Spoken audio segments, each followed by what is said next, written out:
why fit people still have heart disease, and how to detect it early. Most people who suffer a heart attack were told they were fine the year before. Their cholesterol was normal, their EKG looked good, their stress test didn't raise a concern, and yet the disease was already there. I see this over and over again in professionals, athletes, and people who take their health seriously. They exercise, they eat reasonably well, they get their annual checkups, and still they're blindsided. Today, I want to explain why fitness does not guarantee protection, why standard testing often misses early heart disease, and how modern preventive cardiology can detect risk years before symptoms appear. This is not about fear, it is about clarity. Let's start with a common assumption I hear from high-performing individuals. If I feel good, train regularly, and my labs look normal, I must be safe. But cardiovascular disease does not develop overnight.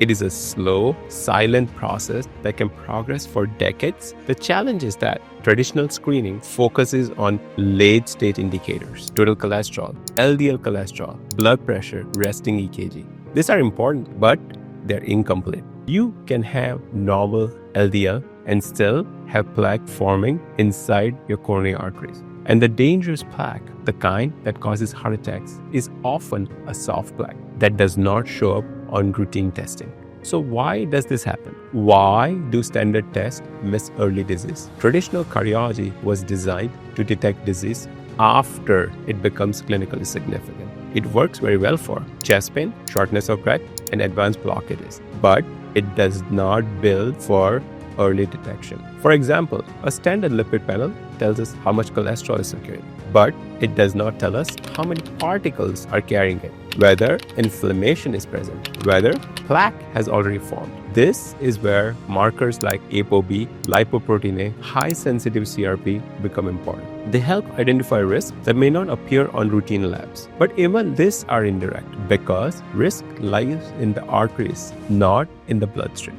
If we want true clarity, we need to look at the arteries themselves. So if routine testing isn't enough, what should we actually be measuring? Modern preventive cardiology focuses on 3 key dimensions. Number 1, anatomy. Is plaque present? Tests like coronary calcium scoring and coronary CT angiography allows us to visualize plaque before symptoms appear. Calcium score shows calcified plaque. Coronary CTA goes further.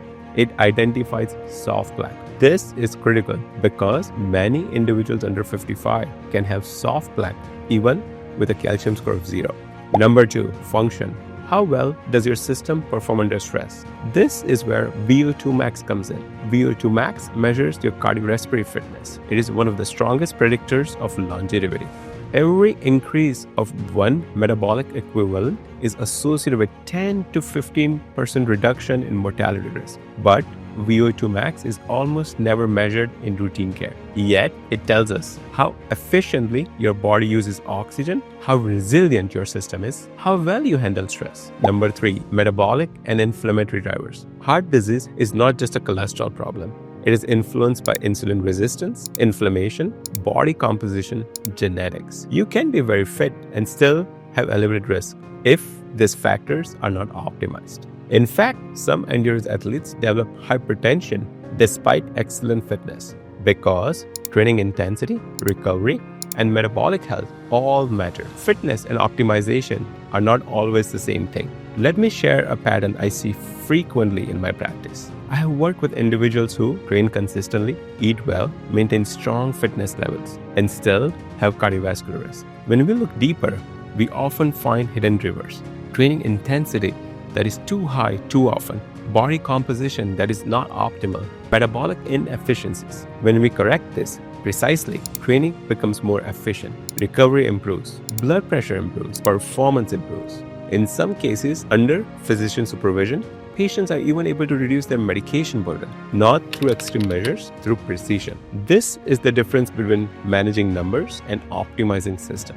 This brings us to a bigger shift happening in cardiology. Traditional cardiology waits for symptoms, abnormal labs, or a cardiac event. Proactive cardiology asks what risk exists before symptoms appear. Instead of reassurance, it offers clarity. The goal is not just to prevent heart attacks. It is to maintain energy, performance, cognitive clarity, and long-term health span. Because longevity is not just about living longer. It is about living well for longer. You can be fit and still at risk, and you can take action before symptoms ever appear. This is not about replacing traditional care. It is about going deeper when appropriate. If you are a high-performing professional in New Jersey and you want a more precise understanding of your cardiovascular risk, there are in-person evaluations available. Until next time, stay proactive, not reactive.